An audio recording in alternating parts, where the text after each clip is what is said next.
Bonjour à tous, déjà j'espère que vous allez bien. Moi je suis trop content parce que cette nouvelle vidéo, ça va ressembler à des choses que vous connaissez déjà, mais c'est quand même un nouveau format. Vous savez, on a souvent tendance à dire que tel ou tel album est un classique. Et pour moi, un album peut être considéré comme un classique pour deux façons, soit parce que c'est un projet qui est incontournable dans la discographie d'un artiste, soit parce qu'il a eu un impact culturel majeur, on va dire, qu'il a révolutionné son genre ou la musique en général. Et c'est précisément ce type de classique, celui qui révolutionne un genre, qui marque la culture, qui va nous intéresser dans ce nouveau format. Alors oui, il n'en existe pas des millions, mais chaque genre musical en possède au moins un. Dans ce premier épisode, on va commencer très fort en retraçant ensemble l'histoire d'un album qui est probablement le plus classique des classiques, Thriller.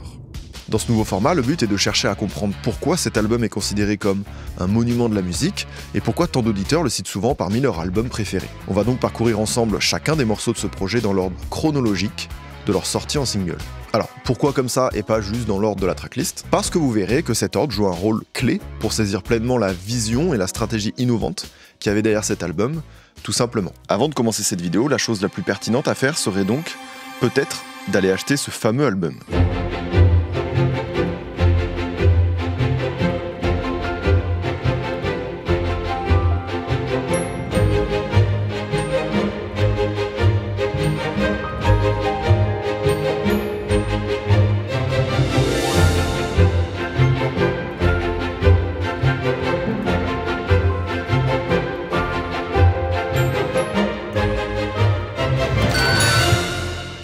Tiens, heureusement que j'avais ma carte Revolut. Je crois que c'est dans des moments comme ça qu'il faut remercier Revolut. Sans eux, je n'aurais peut-être pas pu avoir cet album. En parlant de Revolut, 20 €, c'est ce que Revolut vous offre si vous téléchargez l'application gratuitement avec mon lien juste ici. Et vous serez automatiquement inscrit à un jeu concours pour tenter de gagner 5000 €, donc ça en fait des albums à acheter avec tout ça. Pour participer, il vous suffit de vous créer un compte gratuit en 5 minutes avec le lien en description, de récupérer vos 20 €, et c'est tout, vous serez directement inscrit au concours. Si vous ne connaissez pas encore Revolut, c'est la banque la moins chère pour les jeunes et aussi l'appli bancaire la plus téléchargée de France. Ce que je veux dire par là, c'est qu'il y a de grandes chances que tout ça, vous le sachiez déjà. Vous pouvez personnaliser votre carte, comme la mienne par exemple, il n'y a pas d'obligation d'utiliser votre compte une fois qu'il est créé, contrairement à la concurrence, comme ça vous pouvez tester déjà, juste pour voir si ça vous plaît. Et s'il vous arrive d'être à l'étranger comme moi, si vous partez cet été, vous n'aurez pas de frais sur vos paiements, mais vous pouvez aussi avoir un taux de change ultra compétitif directement dans l'appli, et ça, on prend. Si tu veux plutôt économiser avec Revolut, tu peux toucher des intérêts tous les jours sur tes économies. Tu mets le montant que tu veux sur ton compte, même seulement 1 €, et tous les jours, Revolut te paye de l'argent, enfin des intérêts, sur cette petite épargne. Et tu peux ensuite les retirer instantanément quand tu veux les dépenser. Si tu veux faire des économies sur tes abonnements par exemple, tu peux même prendre Revolut Premium et tu auras automatiquement accès à Tinder Gold, Uber One, plein d'autres abonnements inclus. Voilà pour les tips si jamais ça vous intéresse. Voilà pour tout ça, allez tous télécharger l'app avec mon lien en description, allez chercher vos 20 € et bonne chance à tous pour les 5000. Merci à vous d'être restés jusqu'ici, merci à Revolut de soutenir cette chaîne. Alors pourquoi Thriller de Michael Jackson, c'est un foutu classique? Avant d'aller plus loin, il est essentiel de comprendre l'état d'esprit de Michael Jackson et de l'environnement dans lequel il se trouvait lorsqu'il a créé ce projet. Mais avant tout, générique.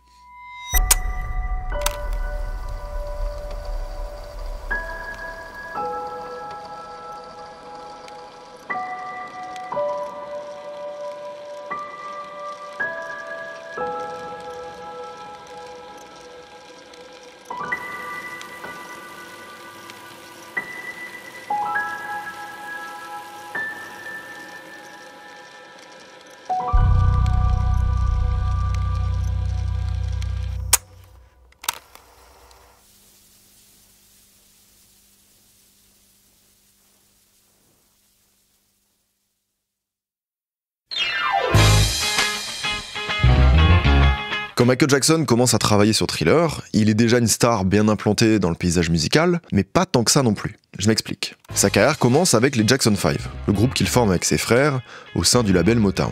Michael est encore un enfant, mais il devient naturellement le plus populaire du groupe. Et Motown a bien capté son potentiel et décide de lui faire sortir 4 albums solo en seulement 3 ans. Got to Be There, Ben Music and Me et Forever Michael.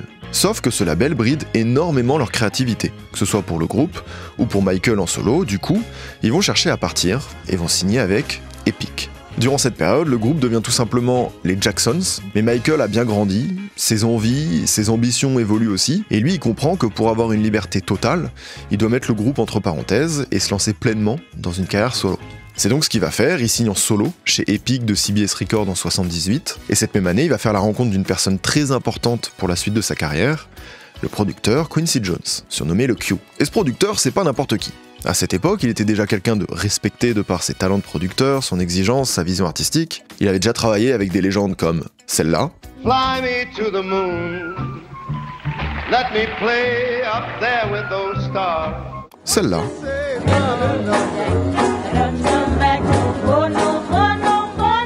Ou encore celle-là.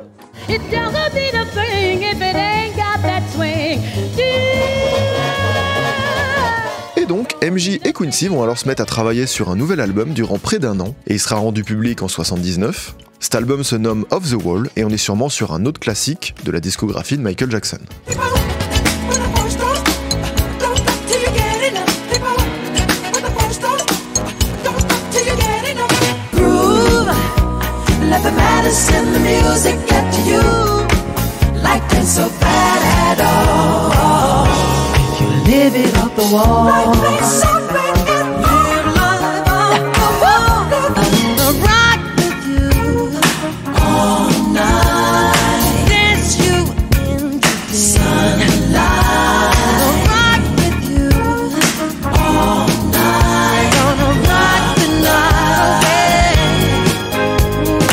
Le projet est une énorme réussite sur le papier. 20 millions de ventes à travers le monde, ce qui en fait l'album le plus vendu de sa carrière solo à cette période. Niveau musique, l'album combine des styles différents, comme le disco, le funk, la soul, la pop, et ça n'existait juste pas à l'époque. C'est ce mélange unique qui va carrément influencer d'autres artistes à imiter ce style de production. On parle quand même d'un album qui est censé marquer une transition dans la carrière de Michael Jackson, en passant d'enfant star à véritable artiste solo, et le résultat est vraiment loin d'être horrible. Loin de là. Mais beaucoup d'attentes ont été placées sur ce projet, notamment de la part de Michael Jackson, qui reste malgré tout déçu. Et c'est pas moi qui le dis, c'est lui-même, dans son autobiographie. Je voulais que Off the Wall soit perçu comme une déclaration révolutionnaire. Je voulais qu'il soit immortel. Mais je ne pense pas que cela ait été entièrement compris. Il avait l'impression d'être encore perçu comme un ancien membre des Jackson 5 ou comme un simple artiste pop pour adolescents avec des textes sans profondeur et très basiques. Ce qu'il souhaitait vraiment, lui, c'était être reconnu comme un artiste sérieux, mature, pouvant révolutionner le monde de la musique. MJ va également obtenir des récompenses, dont son premier Grammy. En soi, c'est plus que propre, sauf qu'il y a une incompréhension autour de ce Grammy car il le reçoit pendant la coupure publicitaire et ne sera donc pas diffusé à la télévision. Dites-vous qu'au Grammy, il y a plein de récompenses, il y a je sais plus combien de catégories, etc. Et souvent, toutes les catégories un petit peu plus techniques ou alors que l'Académie considère pas grand public, c'est pendant les coupures pub. Et du coup, Michael, quand il n'est pas diffusé, il le prend pour lui, quoi. Normal. Il comprend pas, et ça va le contrarier, parce qu'il accorde beaucoup d'importance à ce moment, et on peut comprendre, c'est son premier Grammy, il pense que son travail mérite une reconnaissance publique bien plus importante. Et toute cette frustration, ça va juste créer un monstre. En 1980, MJ retourne au studio pour travailler sur son deuxième album solo. À partir de ce moment, Michael consacre sa vie à atteindre un seul objectif, créer le plus grand album de tous les temps, dont personne ne pourra ignorer l'existence. Rien que ça. Et durant cette période, le contexte musical est assez particulier. Le disco commence à disparaître, le rock connaît un renouveau et devient très populaire, alors que la pop intéresse de moins en moins le public. De plus, chaque genre musical est souvent associé à une identité raciale. Par exemple, le grand public et les maisons de disques considéraient généralement le R&B, le disco, la funk, la soul comme des styles destinés aux noirs, tandis que le rock et la pop étaient perçus comme des genres davantage réservés aux blancs. On aurait dit un genre d'apartheid de la musique, et Michael Jackson et Quincy Jones détestaient profondément cette classification. C'est pourquoi ils vont décider de faire de ce nouvel album un vrai projet de mixité en fait, qui va mélanger le R&B, la pop, le disco, le funk, un peu comme ils avaient fait pour Off the Wall, mais cette fois-ci en y intégrant des styles jugés blancs, comme le rock ou les ballades. Cette idée a pour but que ce projet ne puisse rentrer dans aucune classification de genre, que ce soit un ovni dans le paysage musical et que n'importe quelle communauté puisse s'identifier aux musiques présentes dans l'album. Et concernant la composition de l'album, Michael Jackson va prendre une décision qui est un peu inhabituelle pour l'époque. Son objectif est clair, il veut que Thriller soit le meilleur album du monde, et il veut que ce soit un no-skip total. Pour y parvenir, il mise sur une sélection de morceaux au fort potentiel de succès, plutôt que de chercher à créer un espèce de fil narratif ou une cohérence entre les musiques. L'ambition est énorme, mais il se lance quand même à suivre ses idées jusqu'au bout. Et sans le savoir, ils viennent de poser les bases de la direction artistique qui fera de cet album un classique de l'histoire de la musique. Mais bon, avoir des plans clairs et des ambitions c'est très bien, mais il faut quand même trouver un titre à ce joli projet.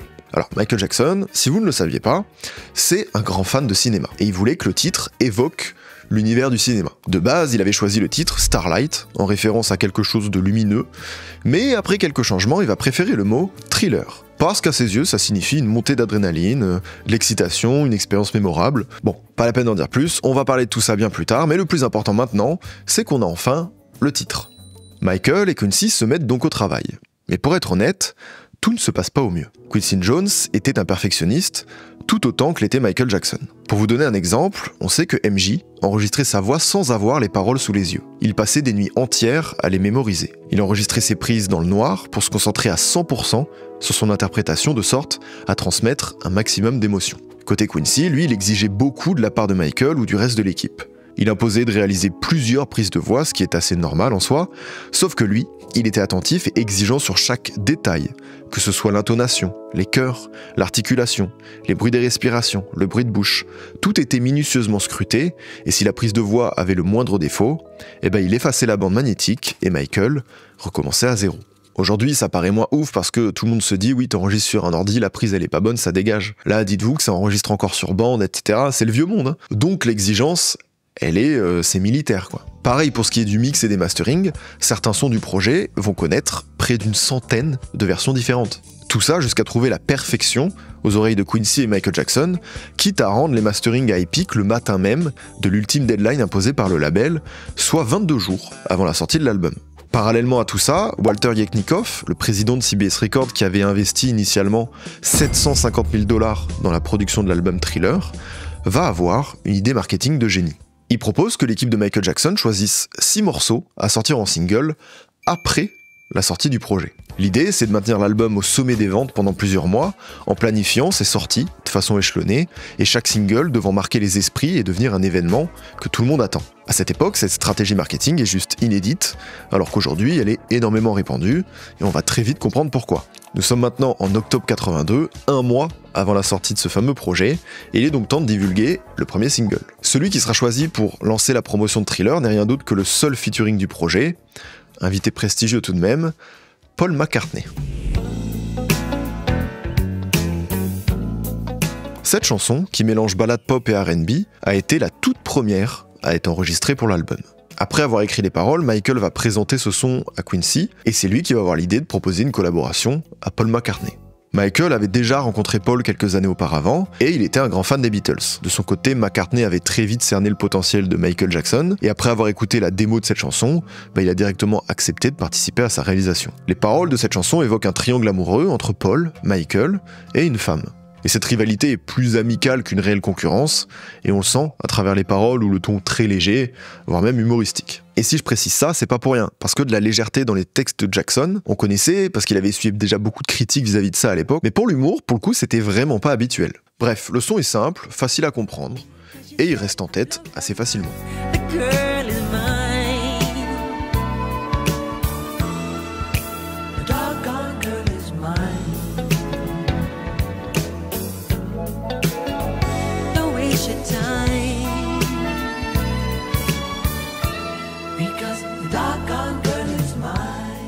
La collaboration fonctionne bien. Le son tourne en radio, il va très vite atteindre le top 2 du classement Billboard Hot 100 américain. Mais le souci, c'est que sa popularité s'essouffle très vite, et les médias comme le public sont un peu déçus. Ils s'attendaient à bien mieux, surtout vu le talent de ces deux artistes. Par exemple, le journaliste Robert Christgau a écrit sur le duo McCartney-Michael comme « la pire idée de Michael depuis Ben ». Parce que oui, on n'en a pas parlé, mais le premier titre solo de Michael Jackson à avoir atteint la première place du classement américain, c'était une chanson d'amour sur un rat.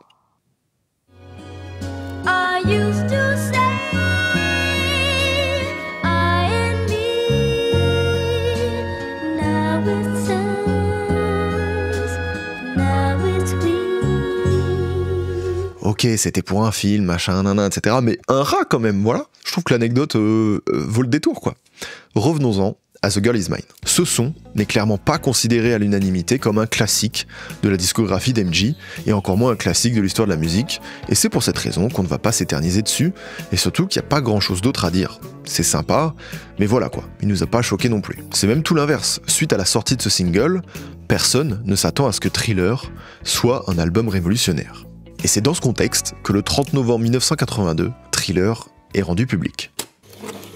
Michael Jackson is back in action with his new album, Thriller, featuring his smash single with Paul McCartney, The Girl Is Mine. The girl is mine. Michael Jackson's Thriller. The excitement never lets up. I look in the mirror and I would say biggest selling album of all times. And I wouldn't accept anything unless it was exactly what I wanted.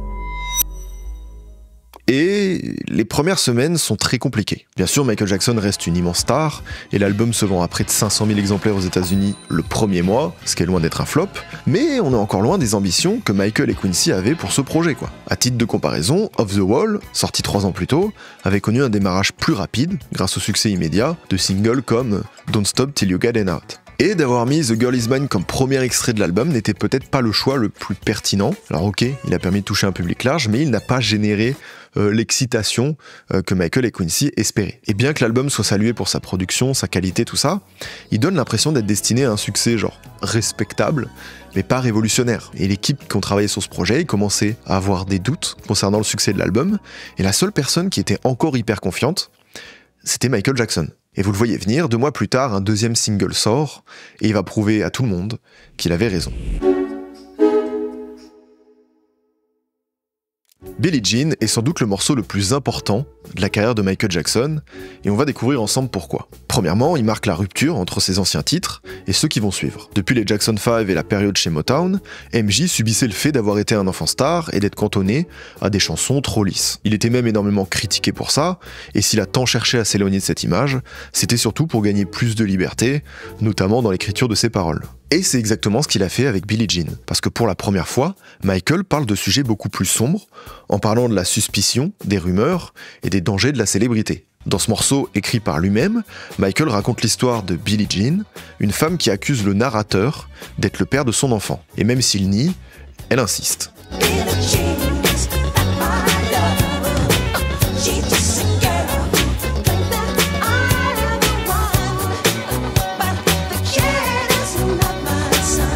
Et cette inspiration, elle vient pas de nulle part. Michael y recevait souvent des lettres de fans. Et un jour, l'une d'elles a affirmé qu'il était le père d'un de ses jumeaux. D'un de ses jumeaux, pas de l'autre, de lui. Voilà, bref. Déjà, l'histoire est bizarre. Mais de son côté, lui, il a choisi d'ignorer la lettre. Voilà. Sauf que cette femme, elle a continué à lui exprimer son amour et son désir d'être avec lui. Un jour, Michael reçoit un colis de cette même personne, et à l'intérieur, il y a une photo d'elle, un gun, et une lettre où elle lui demande de mettre fin à ses jours, promettant de faire de même avec son enfant, de sorte à ce qu'ils soient tous les 3 réunis dans une autre vie.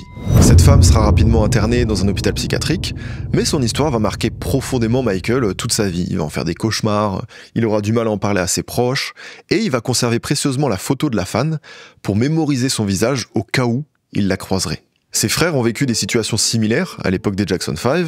Michael avait du mal à comprendre comment ces femmes pouvaient être convaincues qu'elles étaient enceintes de lui, alors que c'était faux et qu'il les avait jamais rencontrées. C'est donc cette histoire qui aurait inspiré la création du personnage de Billie Jean, qui n'a donc rien à voir avec la joueuse de tennis américaine. En faisant cette musique, MJ voulait mettre en avant des problèmes peu connus liés à la vie d'une célébrité et faire comme passer un message comme tout n'est pas tout rose, tout n'est pas que des strass et des paillettes, et voilà. On a aussi des problèmes différents.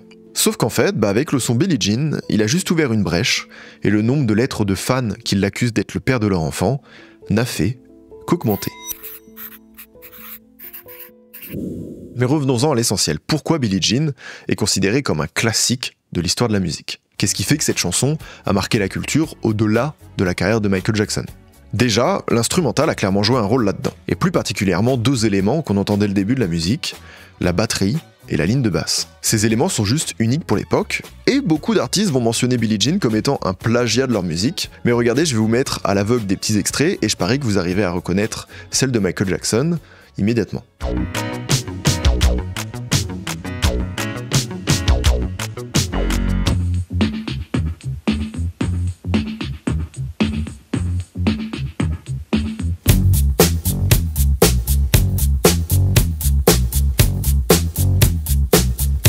Quelques ressemblances avec d'autres morceaux, mais soyons honnêtes, peu importe le nombre de rythmes de batterie ou de lignes de basse que je vous passerai en extrait, Billie Jean reste immédiatement identifiable, et c'est l'une de ses plus grosses forces. Ces éléments sont tout simplement uniques, y a rien à faire. D'ailleurs, petite parenthèse pour vous, mais Billie Jean correspond à quel type de musique? Si vous avez une réponse à ça, je trouve ça tellement difficile de dire si c'est de la funk, de la soul, du R&B, du disco, voilà. On sait pas, j'ai vraiment l'impression que le son a été rangé dans une catégorie pop, juste parce qu'il était tellement innovant et qu'on n'avait aucune idée de ce que c'était, qu'on savait pas dans quelle case le mettre, et pour le coup, c'est un objectif réussi. En plus, quand Quincy Jones a dirigé la création de cet instrumental, il ne s'est pas du tout inspiré des codes de la musique pop, mais plutôt de ceux de la musique classique, et ça fait toute la différence. C'est en partie pour cette raison qu'elle ne prend pas une ride, même si elle a plus de 40 ans. Je m'explique parce que c'est intéressant. Prenons par exemple la ligne de basse, qui est jouée par Louis Johnson. Elle se répète tout du long de la chanson, elle varie de temps en temps, mais elle ne disparaît jamais. En musique classique, on appelle ça un ostinato, donc c'est une rythmique ou une mélodie qui revient en boucle pour structurer la musique. Cette répétition, elle donne à la chanson quelque chose d'hypnotique, de captivant, et c'est une technique qu'on retrouve souvent dans la musique de Bach, par exemple.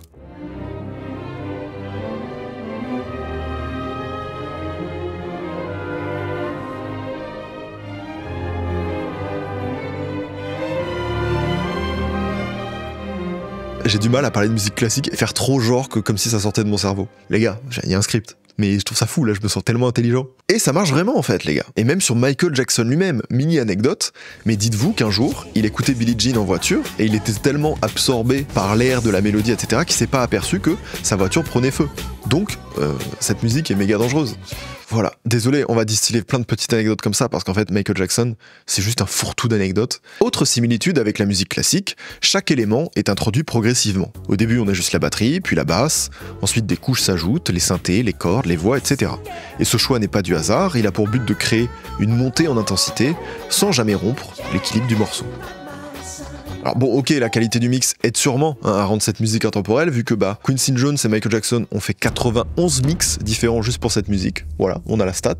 Ça reste quand même intéressant. Et quand je disais qu'ils étaient perfectionnistes, je rigolais pas. Surtout qu'au final, parmi les 91 mix, ils ont gardé le deuxième. Je te laisse imaginer la gueule de l'ingé son, alors qu'il a dû passer des mois à tenter des trucs. Mais bon, c'est le jeu, et c'est comme ça que ça marche. Bon, je m'excuse un peu si on part dans tous les sens, mais en même temps, il y a tellement d'anecdotes autour de cette musique, mais il faut qu'on se recentre sur le sujet et expliquer pourquoi Billie Jean est considérée comme un classique. Et pour comprendre, on doit aussi parler de ce qui est sorti un mois après le single, le clip. Eh oui.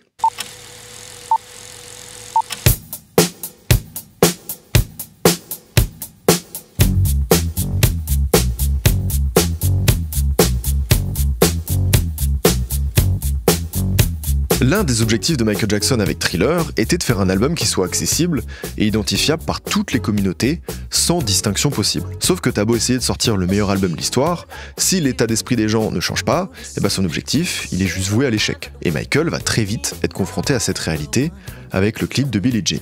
À l'époque, quand tu voulais partager un clip, il n'y avait pas énormément de plateformes pour en faire la diffusion. Au début des années 80, la chaîne de télévision américaine MTV se spécialise dans la diffusion de clips musicaux et en diffuse 24 heures sur 24. Donc quand Michael Jackson, qui était déjà une star et au passage numéro 1 au Billboard avec Billie Jean, souhaite diffuser le clip de cette chanson à la télévision, naturellement, il va se tourner vers MTV. MTV, il refuse. Leur argument, c'est que leur ligne éditoriale de l'époque était axée exclusivement sur le rock'n'roll. Et le rock était à ce moment-là la musique très largement jouée et qui était écoutée par des communautés blanches. Donc ouais, ils ont juste mis des gants et utilisé cet argument pour discriminer MJ par rapport à sa couleur de peau, et la chaîne avait déjà utilisé ce prétexte pour refuser la diffusion de clips d'autres artistes noirs, ce qui commençait à provoquer une polémique. Sauf que l'équipe de Michael ne va pas se laisser faire, ils insistent auprès de Warner Communication, les propriétaires de MTV, mais rien n'y fait, ils maintiennent leur position, etc. Et ils se défendent en disant « Nous, racistes, non, la preuve, on diffuse quand même du reggae. Hein. » Une sorte de « j'ai un ami noir type beat », tu vois. Surtout que le ridicule ne s'arrête pas là. Sur les 18 premiers mois de la chaîne, il n'y avait seulement que 3% des œuvres qui étaient interprétés par des artistes noirs. L'affaire va commencer à s'ébruiter et entacher l'image de MTV, allant jusqu'à la nommer la KKK TV, en référence au Ku Klux Klan. D'autres artistes qui, eux, avaient aucun problème pour être diffusés sur la chaîne vont même prendre parti contre cette décision incompréhensible. David Bowie le fera même en direct sur MTV en affirmant que c'était de leur devoir d'ouvrir leur antenne aux artistes noirs. Et ça, c'est vraiment un move de boss quand on y pense. Mais ça ne suffit toujours pas. Le président du label de Michael Jackson va donc menacer MTV de retirer de leur antenne tout le catalogue musical rattaché à ces labels si jamais ils continuaient de refuser la diffusion du clip de Billie Jean. Voilà, enfin un argument de taille. Cette menace inclut des artistes majeurs comme Bruce Springsteen, The Clash, Pink Floyd, dont les clips sont essentiellement la programmation d'MTV à l'époque. Et face à ce risque, enfin, MTV cède et diffuse Billie Jean le 10 mars 1983.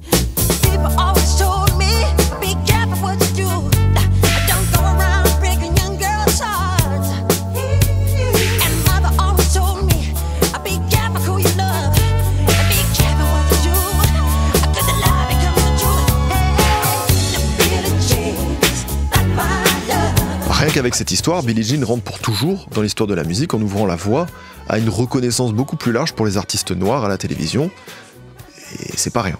Pour ce qui est du clip de Billie Jean, eh bien il est juste ultra innovant. À l'époque de sa sortie, la majorité des clips suivaient le même schéma. L'artiste était filmé en train de chanter dans un décor, et quelques effets visuels étaient ajoutés en post-production. Et rien que ça pouvait très facilement faire monter le budget du clip et atteindre des sommes folles pour l'époque. Sauf que Steve Barron, réalisateur de Billie Jean et Michael Jackson, vont être très forts. Ils vont construire ce clip autour de bonnes idées peu coûteuses, plutôt que dans des productions visuelles hors de prix. L'idée de base de Steve est de faire de Michael Jackson une sorte de roi Midas qui transforme en or tout ce qu'il touche, d'où le sol qui s'allume quand il marche. Rien que cet élément va devenir culte et sera repris de nombreuses fois plus tard. À cette idée, ils vont ajouter une sorte de narration visuelle qui était juste une première dans l'histoire des clips. C'est-à-dire qu'on n'est pas simplement sur un visuel où Michael Jackson chante et danse, mais il y a une histoire qui se déroule tout le long du clip. On y voit un détective qui semble incapable de capturer l'image de Michael Jackson en photo et qui finit par être arrêté par la police. Bon, aujourd'hui ça peut paraître un poil léger comme narration, mais ça fonctionne, et juste cette idée permet de captiver l'attention du spectateur, du début à la fin du clip. Même s'il était déjà numéro 1 dans les classements, la diffusion du clip de MTV va perpétuer la popularité de Billie Jean, et il restera en tête du Billboard pendant 7 semaines. Mais ce titre n'a pas fini d'écrire sa légende. Le 16 mai 1983, les Jackson 5 sont invités à se réunir et performer dans l'émission télé Yesterday, Today, Forever, sur la chaîne Motown. Au début, Michael ne voulait pas y participer. Il préférait se concentrer sur sa carrière solo et s'éloigner un peu de son image de membre des Jackson 5. Mais il pose une condition. S'il peut interpréter l'un de ses morceaux solo, alors il acceptera d'être présent. Sauf que cette chaîne appartient à Motown, l'ancien label, et du coup, ils sont pas très chauds. Mais ils vont finir par accepter. Après un medley des Jackson 5, ses frères quittent la scène et laissent Michael Jackson tout seul, prêt à délivrer une performance qui va marquer son histoire. Déjà, c'est la première fois que l'on voit Michael avec une tenue qui deviendra très rapidement iconique. Son pantalon noir, chapeau à paillettes, chaussettes blanches à paillettes, un seul gant, et toujours avec un max de paillettes. Billie Jean se lance, le public devient hystérique, et Michael entame une chorégraphie inédite devant près de 50 millions de téléspectateurs. C'est là qu'un pas de danse va le hisser au rang de véritable icône de la pop, le moonwalk suivi de sa célèbre toupie où il finit sur les pointes là.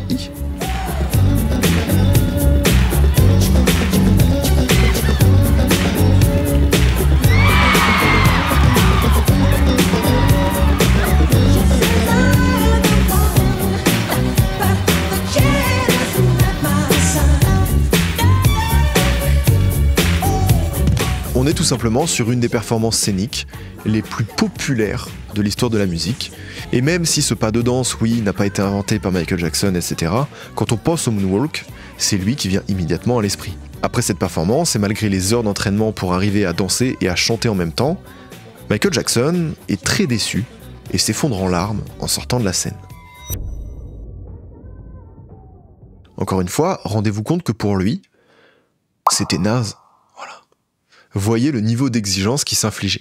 Et que vous soyez né dans les années 90 ou 2000, qui n'a jamais essayé ou au moins vu quelqu'un tenter de faire le moonwalk, le gars vient de nous sortir une chorégraphie qui va marquer la culture pendant des décennies et des décennies, et sa première réaction à chaud, c'est juste d'être déçu.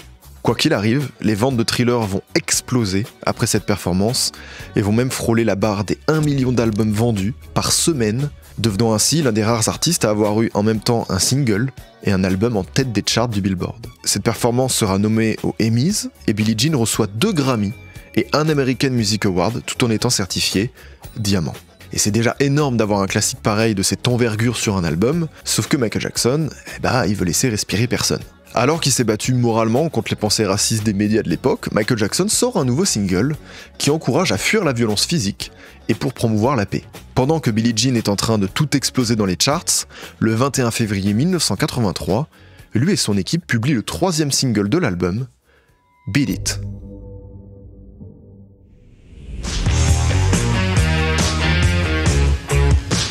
Après avoir sorti un son dans un style ballade pop, un autre dans un genre plus funk, disco, soul, je sais pas, Quincy Jones va vouloir créer un truc qui sonne beaucoup plus rock, tout en gardant l'ADN pop qui va si bien à Michael Jackson. Sauf que la date de rendu de l'album approche et qu'ils ont toujours pas réussi à créer cette recette, cette musique-là qu'ils cherchent à avoir. Du coup, ce qu'ils font, c'est qu'ils se posent en studio comme ça et tout, et ils vont aller fouiller un petit peu des démos, voilà, des instrus, des trucs qu'ils avaient en stock, et une d'entre elles a été écrite et interprétée par Michael Jackson.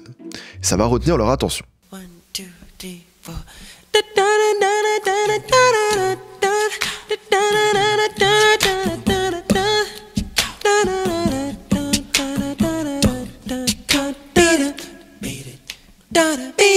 Ce qui est fou avec cette démo, c'est que MJ avait déjà tout en tête. Les chœurs, les drums, les instruments, et il a tout enregistré uniquement avec sa voix.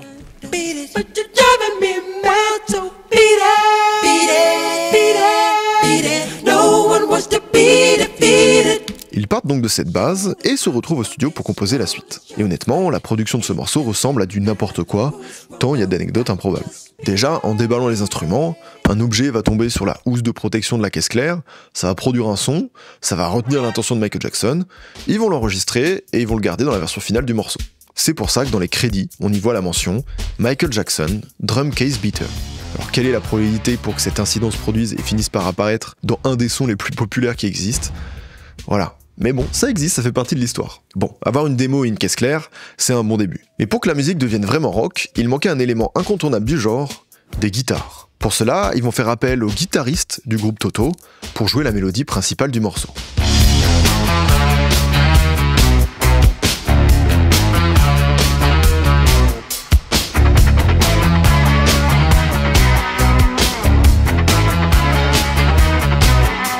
Il commençait petit à petit à se rapprocher de ce qu'il voulait en termes de sonorité, mais il tenait à ajouter un solo de guitare à cette musique. Et pour ça, ils vont penser à un guitariste de l'époque qui excelle dans ce domaine, Eddie Van Halen. Quincy décroche son téléphone, l'appelle directement, et là, Eddie raccroche.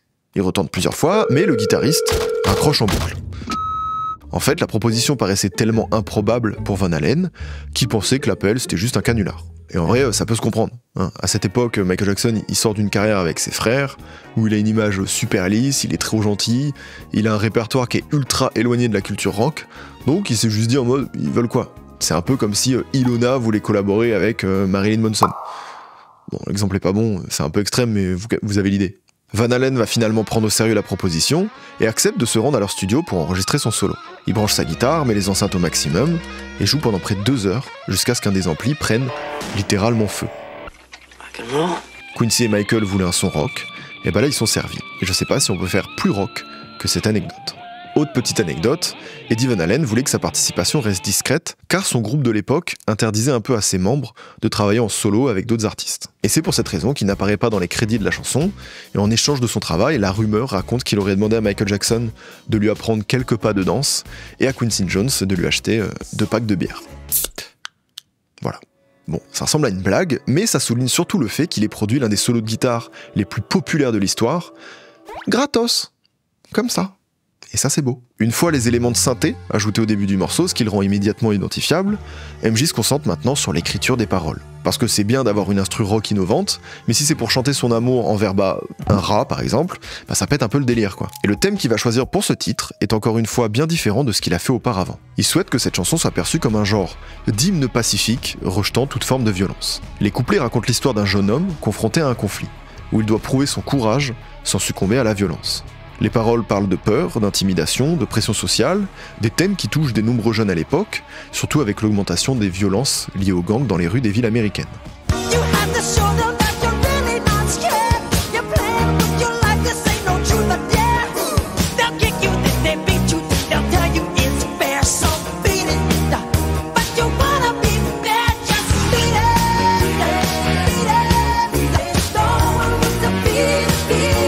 Ok, il n'a jamais été impliqué dans un gang ou quoi que ce soit du genre, mais depuis son enfance, il connaissait bien la violence, notamment celle de son père.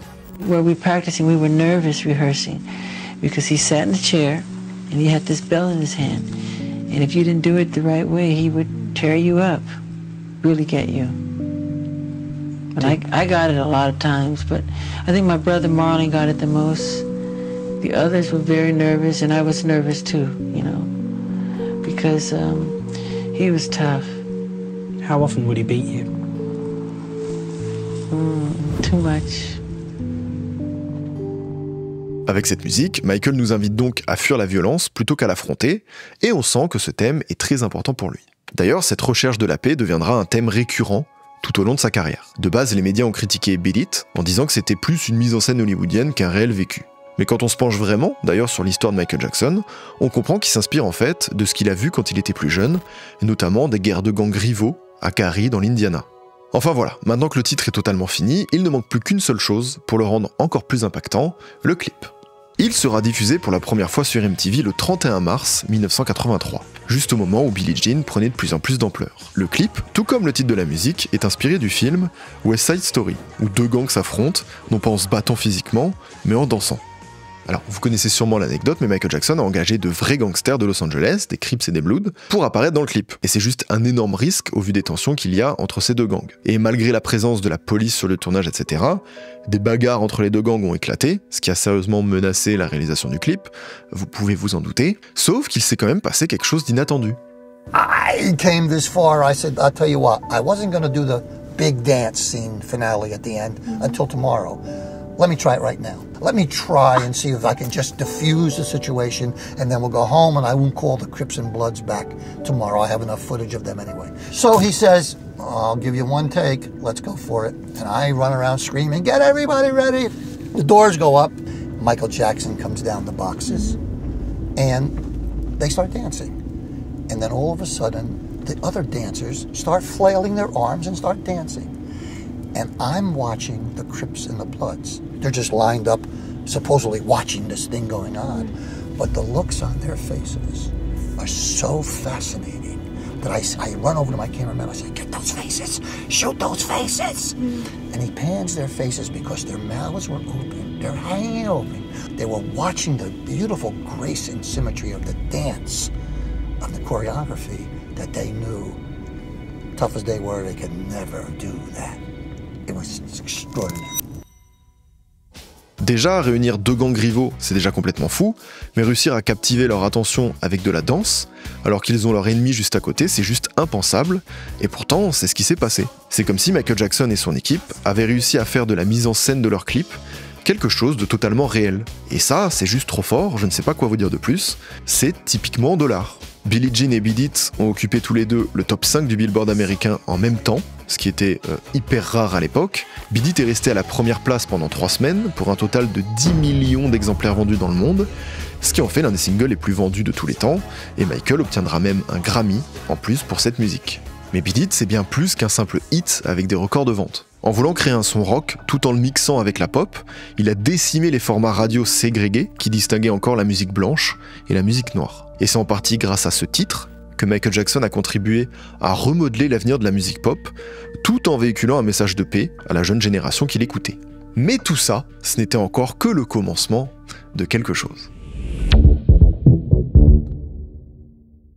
Wanna Be Starting Something, c'est le 4e single, mais c'est aussi le morceau qui ouvre la tracklist de Thriller. Album qui, je le rappelle, devait marquer un changement net avec ses précédents projets. Et en vrai, le son est juste parfait pour servir de transition vers cette évolution. J'ai l'impression qu'on répète la même chose pour chaque titre, mais encore une fois, en termes de sonorité, cette musique est impossible à mettre dans une case. On a à la fois un mélange entre le R&B, disco, funk, de la new wave, de la pop, je sais pas. Surtout que de base, il a commencé à travailler sur ce son en 1978, donc bien avant Thriller, et logiquement, elle se rapproche de ce qu'il faisait déjà à cette époque. Mais contrairement à ses anciennes musiques qui étaient jugées très enfantines et uniquement axées sur la danse, Michael Jackson aborde dans ces sons-là des idées plus sérieuses et totalement inédites en dénonçant une société obsédée par les ragots, les rumeurs, les insinuations.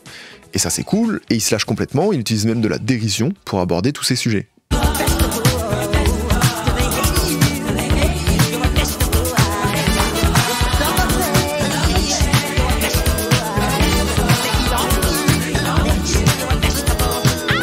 Vu que c'est le premier morceau de l'album, il en profite même pour introduire un personnage dont on a déjà parlé, mais qui arrive un peu plus tard dans la tracklist, Billie Jean.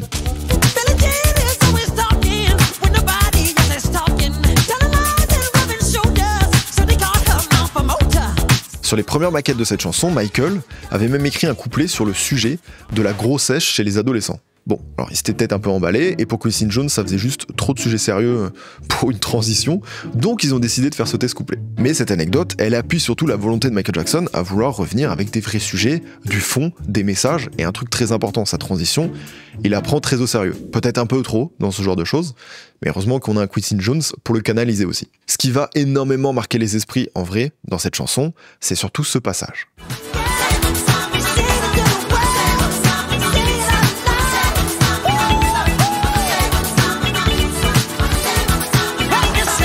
Pour ceux qui ne le savaient pas, ce passage n'est pas du tout une création originale de Michael Jackson. On doit cet extrait à la musique Soul Makossa de l'artiste camerounais Manu Dibango.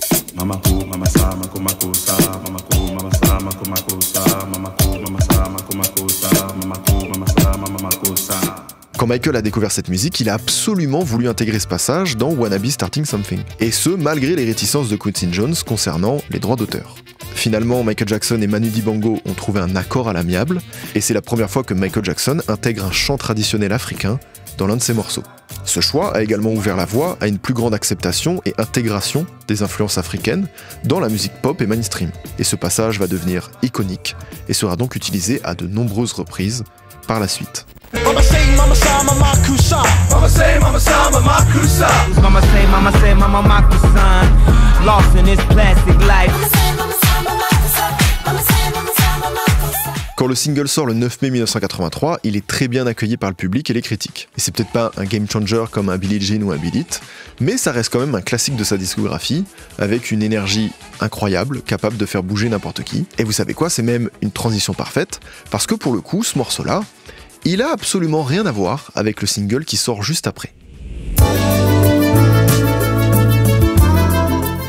À la base, cette musique ne devait pas apparaître sur l'album, l'équipe de MJ avait choisi initialement le son Carousel. I lost my heart on the carousel to a circus girl who left my heart in pieces. Lost my heart on the carousel to a circus girl who ran away. Sauf que personne n'était vraiment emballé par ce titre, alors ils ont continué à chercher en appelant d'autres producteurs, dont le groupe Toto, qui avait déjà participé à la compo de plusieurs musiques sur l'album. Steve Porcaro, le claviériste du groupe, propose une cassette à Quincy Jones avec tout un tas de démos que Toto n'allait pas exploiter, sous prétexte que ces musiques n'étaient pas assez rock et qu'elles étaient sûrement plus adaptées pour un autre artiste. L'équipe de MJ finit par écouter la cassette et aucune des chansons retient leur attention, sauf que Quincy décide de retourner la cassette et d'écouter l'autre côté, ce qui n'était pas prévu de base. Et c'est comme ça qu'ils sont tombés sur cette démo, Human Nature. David called down to me one day. I was living at his house at the time, and he said, Quincy's assistant's coming over to pick up those two grooves I was working on last night. Make a cassette for me, would you? And I said, sure. And I went down, and sure enough, we were completely out of cassettes. So I took that cassette that I just made of my song Human Nature, and I changed the labels. I fast-forwarded it, and I recorded David's stuff on the A side so that it was the first thing you would hear when you put in the cassette. The story goes, according to Quincy, that he listened to David's two things, and he just happened to let the cassette player roll, keep going, and he was doing other things in his office. And in the old days, they used to have this thing called auto reverse. So when the cassette got to the end, it would start playing the other side, and that's when he heard Human Nature.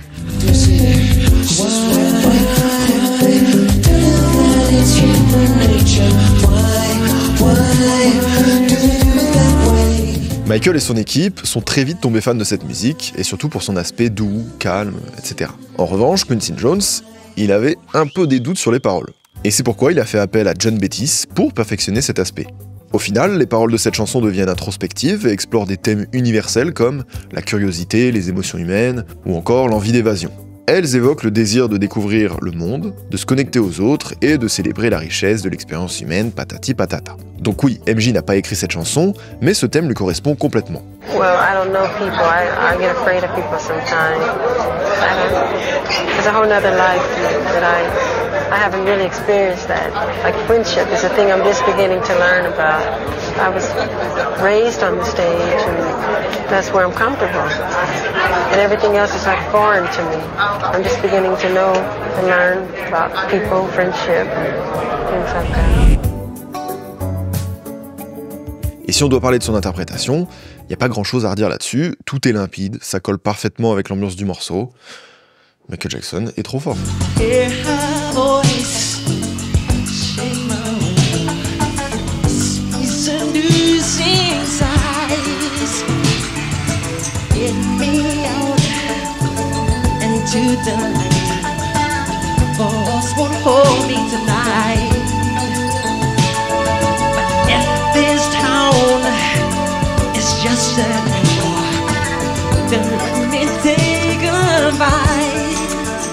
Quand le single sort le 3 juillet 1983, personne ne s'attend vraiment à ça.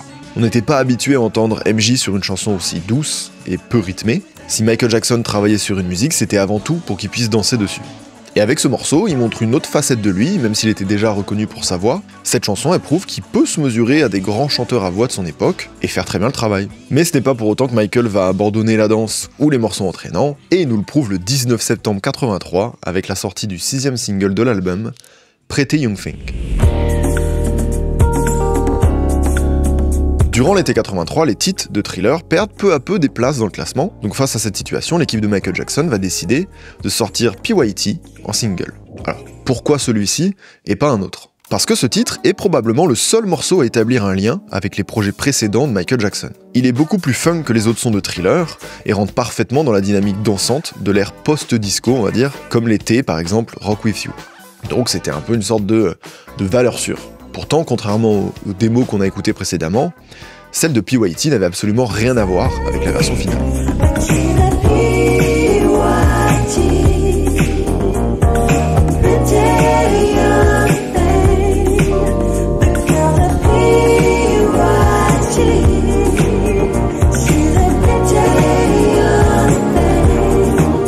Et Quincy Jones, quand il a entendu ça, il était pas du tout convaincu par la démo. Il était en mode, qu'est-ce que c'est que ce truc pourquoi faire en fait ?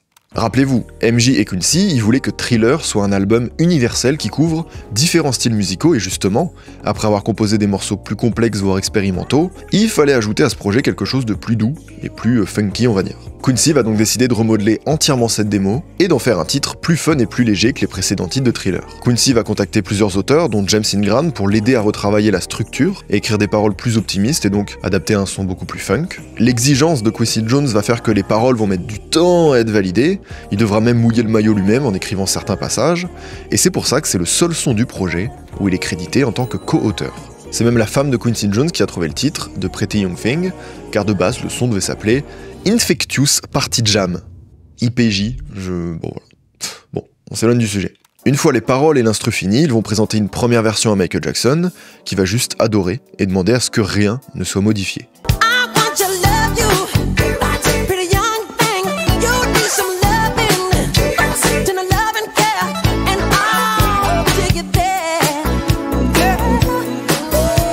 L'une des choses qu'il apprécie le plus dans cette musique, c'est entre autres l'utilisation de mots d'argot qui sont peu utilisés dans la musique pop, comme le mot tenderoni.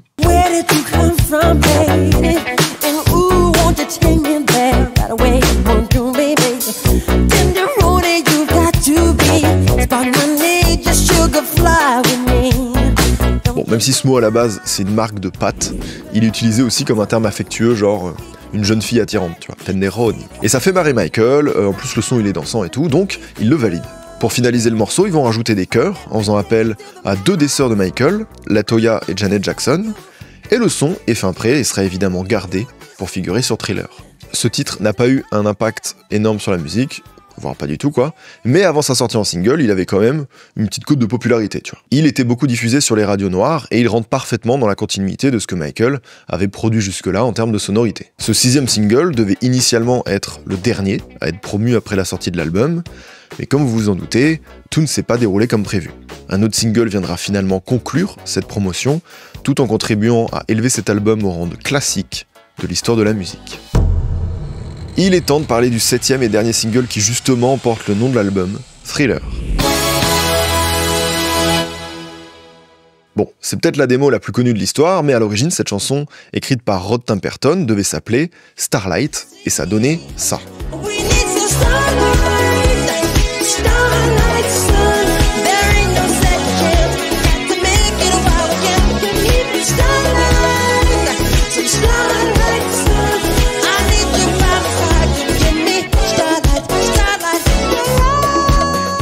Mais le titre a été modifié pour refléter un aspect beaucoup plus mystérieux, qui correspond beaucoup mieux à l'univers de Michael Jackson. Pour écrire les paroles, Temperton s'est inspiré de l'intrigue qu'avait MJ pour les films d'horreur, et toute la direction artistique de la musique s'est construite autour de ce thème-là. Entre le bruit du vent, les portes qui grincent, le monologue avec le rire creepy de l'acteur Vincent Prince à la fin.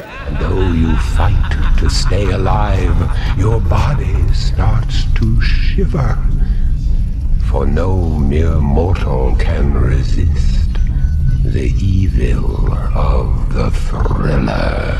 Ou même les bruits de loups qui hurlent à la mort, qui d'ailleurs auraient été interprétés par Michael Jackson lui-même. Toute cette ambiance effrayante est en grande partie la raison pour laquelle Thriller ne devait pas sortir en single.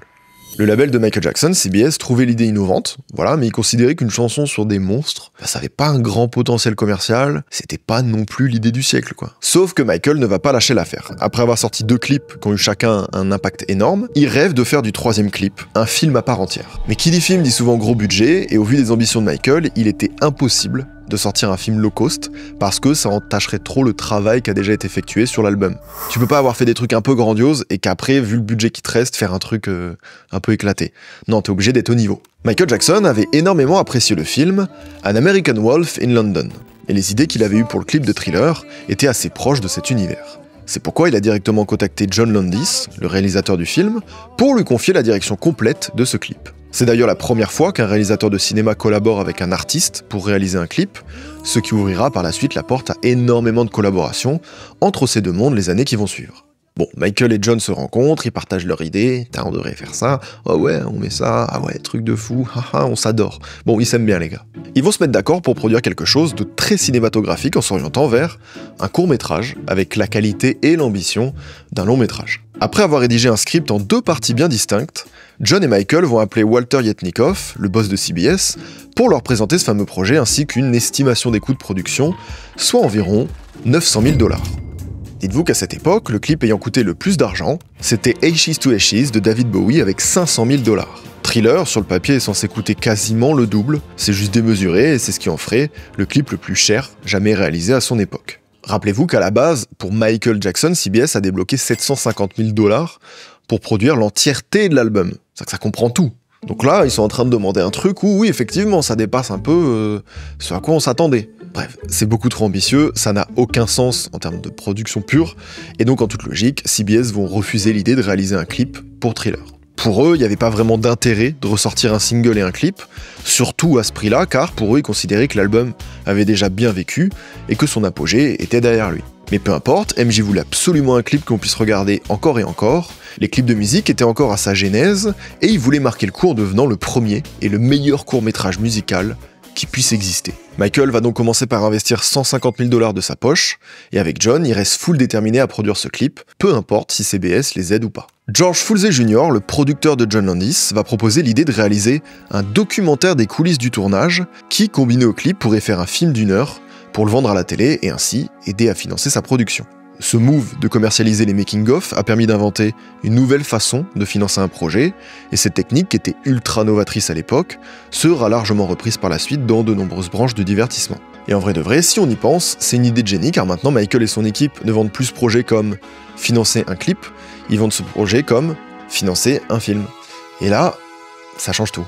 La chaîne américaine Showtime va accepter de payer 300 000 $, tandis que MTV financera à hauteur de 250 000 $. Au final, Walter Yetnikoff va craquer, et CBS participera également en ajoutant 100 000 $ à la cagnotte. Bon, John Landis et Michael n'ont pas exactement la somme espérée, mais avec leurs équipes, ils ont une petite idée de comment effectuer un dernier braquage, mais on en parlera un peu plus tard. Pour le moment, ils ont largement assez d'argent, le tournage peut commencer. Welcome to the making of Thriller.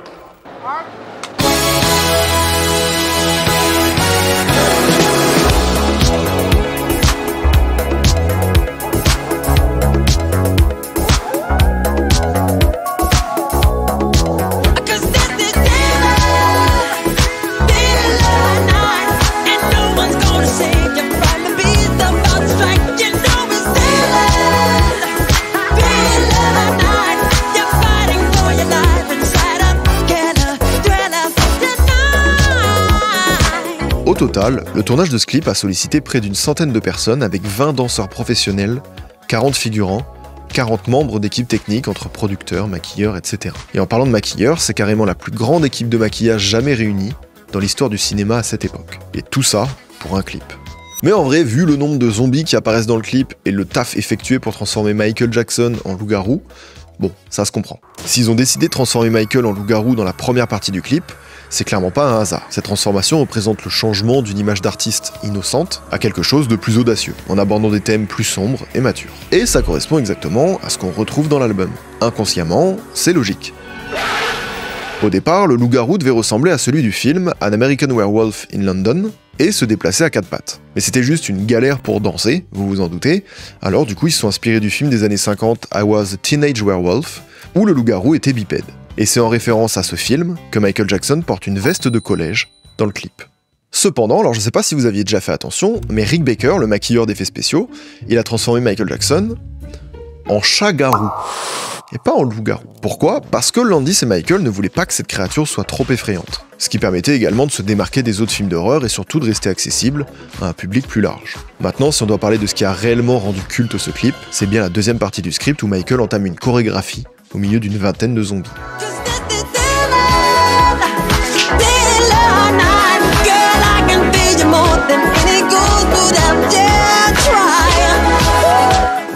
On est peut-être sur l'une des performances artistiques les plus célèbres et du coup les plus reprises au monde, même des années après sa sortie, que ce soit dans des parades, dans des écoles, dans des prisons. Entre la chorégraphie, les tenues, le maquillage, tout dans ce clip est rapidement devenu un élément incontournable de pop culture. Et pourtant, quelques semaines avant la première diffusion, Michael Jackson a bien failli annuler définitivement ce court-métrage. Après avoir visionné les premières versions, etc., Michael y commence à douter et à regretter sur le fait d'avoir axé un clip autant sur le surnaturel. On n'en a pas parlé, mais Michael Jackson a grandi dans une éducation religieuse très stricte, particulièrement du côté de sa mère qui faisait partie des témoins de Jéhovah. Et tout ce qui relève de la magie, de la superstition, du surnaturel, etc., c'est totalement interdit. En montrant les premières versions du clip à des membres de sa communauté religieuse, certains dirigeants de l'église vont appeler à ce que Michael soit excommunié et donc exclu des témoins de Jéhovah. Bon, c'est un peu tard pour réaliser que tout le concept du clip repose sur des éléments interdits par sa religion, mais ça n'empêche pas qu'il est encore libre d'annuler la sortie de ce clip. John Landis et son équipe vont essayer de trouver des solutions, et ils vont lui proposer de mettre un disclaimer au début et à la fin du clip, et Michael va accepter. Et c'est pour cette raison que le court-métrage s'ouvre avec la mention « En raison de mes fortes convictions personnelles, je tiens à souligner que ce film ne cautionne en aucun cas une croyance en l'occultisme. » Michael Jackson. Pendant les semaines suivantes, lui et son équipe mettent en place un battage médiatique inédit pour un clip musical avec des bandes annonces dignes d'un film. C'était juste la première fois que l'on voyait ça pour un clip musical. Hold on to your seats, hold on to your arms, hold on to everything. It's Michael Jackson's Thriller, a short film by John Landis that'll scare you out of your tree. Michael Jackson's Thriller, first and exclusively on MTV Music Television. Aujourd'hui, cette approche est devenue la base pour promouvoir un clip, et c'est clairement Thriller qui a contribué à tout ça. Et c'est ainsi qu'arrive le 2 décembre 1983, date à laquelle Thriller est enfin rendu public, et est même diffusé sur MTV. The only place on TV you can see Thriller is here on MTV, and we are proud of it. It is more than just a video, it's a short film and quite a piece of art from Michael Jackson and John Landis. We're real happy to have it here. Ce court-métrage de 14 minutes est devenu un événement, et il se répand petit à petit aux quatre coins de la planète. Thriller, c'est le titre de cet album, Michael Jackson, avec une réalisation de John Landis, produit par Michael Jackson et Quincy Jones, excusez du peu. C'est un film qui est un film d'épouvante, un film d'humour, digne du festival du film fantastique d'Avoriaz. Regardez, Thriller, Michael Jackson. Michael Jackson et son équipe vont vendre en très peu de temps près de 10 millions de cassettes VHS, incluant le making-of Making Michael Jackson Thriller et le clip de Thriller. Et quand je disais tout à l'heure qu'ils avaient justement un plan pour atteindre le budget de production du clip, ce plan c'était justement ces VHS. Ils ont décidé de vendre ces cassettes au prix de 30$, alors qu'à l'époque, la plupart des films étaient vendus autour des 80$, rendant le court-métrage beaucoup plus accessible. Parlez-en à vos proches qui ont peut-être connu la sortie de ce clip, je pense qu'ils seront tous unanimes pour vous dire à quel point il a eu un impact sur cette époque. C'était juste une giga claque, le clip a choqué tout le monde, que ce soit les enfants, les ados, les adultes, peu importe.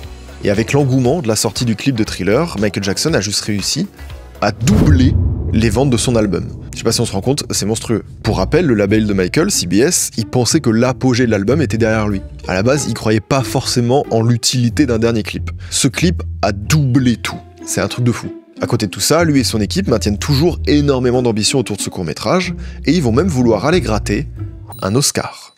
Mais pour être éligible, il fallait au moins être diffusé pendant 1 semaine dans un cinéma. Et c'est ce qu'ils vont faire. Landis va programmer la diffusion du clip pendant 1 semaine dans un seul cinéma de Los Angeles.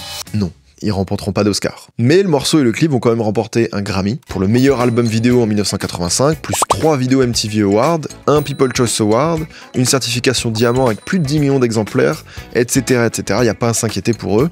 Mais non, tu n'auras pas d'Oscar. Aujourd'hui, Thriller continue de figurer dans les classements à chaque saison d'Halloween, atteignant par exemple la première place sur 3 classements différents du Billboard la semaine du 8 novembre 2023. On est 40 ans après sa sortie initiale, c'est abusé, c'est fou. Et je suis désolé, si ce son n'est pas considéré comme un classique, je comprends plus rien à la musique. Petite anecdote pour terminer avec cette chanson, sur le vinyle de l'album, sorti bien avant le clip de Thriller, on pouvait déjà trouver un indice sur ce qui allait suivre. On y voyait des monstres et des mains velues, évoquant clairement l'image d'un loup-garou. Enfin, d'un chat-garou du coup, mais vous m'avez compris. On a maintenant parlé de tous les singles qui soient sortis avant ou après la sortie officielle de l'album. Mais il reste 2 sons que l'on n'a pas évoqués. Alors c'est clairement pas les musiques qui nous viennent en tête quand on pense à Thriller de Michael Jackson, mais elles ont tout de même leur rôle à jouer dans ce projet, et on va un peu en parler. Commençons par Baby Be Mine.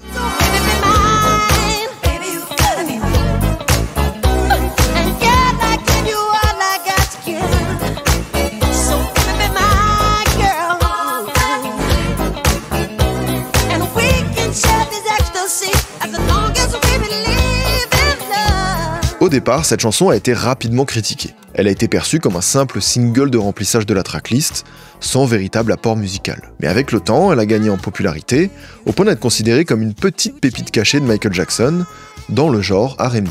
Cette musique reprend la plupart des codes du R&B et du funk des années 80, elle est donc pas ultra innovante par rapport aux anciennes productions de Michael Jackson, et elle reste assez similaire à ce qu'on pouvait trouver sur son précédent album Off the Wall. C'est sûrement pour cette raison que Baby Be Mine a eu moins d'impact que les autres titres sur l'album, enfin j'imagine. Il nous reste donc un titre à mentionner, et pour moi il est clairement sous-coté, c'est le son qui conclut ce projet, The Lady in My Life. And baby, through the years, gonna love you more each day. So I promise you tonight that you will always be the lady in my life. Cette chanson, qui est une sorte de ballade R&B sur le thème de l'amour, a le même problème que Baby Be Mine. Il n'y a pas grand chose d'innovant musicalement par rapport aux anciennes productions de Michael Jackson, mais perso, en termes d'interprétation et de musicalité, ce son est juste une pure douceur, et il colle parfaitement pour être une outro. Et après m'être mangé la discographie de Michael Jackson en faisant cette vidéo, pour moi ce son est dans le top 3 des outros de Michael Jackson, et sûrement pas 3e. Quoi qu'il en soit, on peut pas vraiment dire que ce soit grâce à ces 2 musiques que Thriller est devenu un classique, mais il reste tout de même essentiel à l'équilibre du projet, et voilà, c'était important de se faire la tracklist en entière.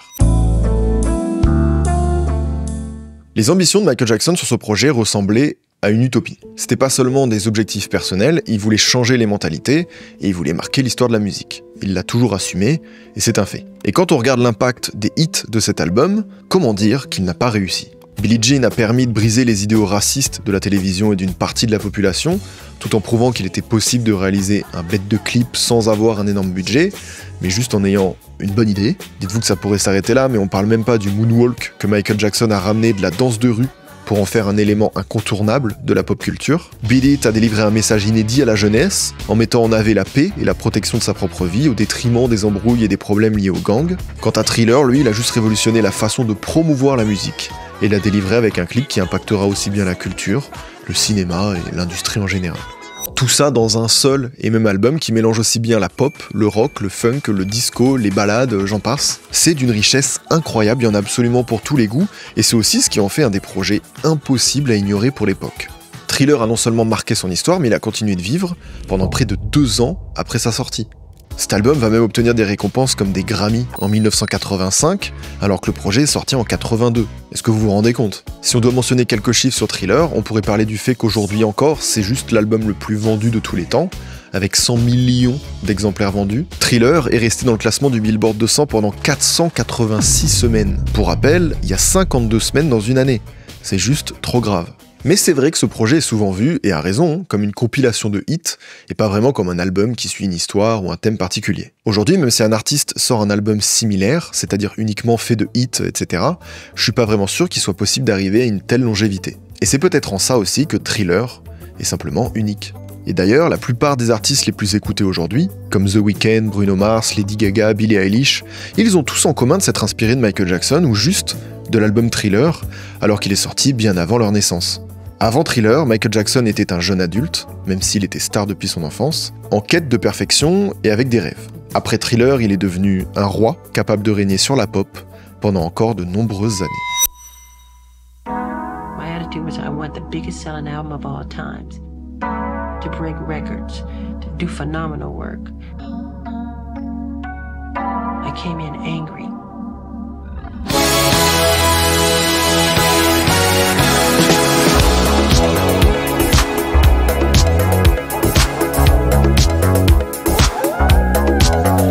On stage is the most magic place I can be.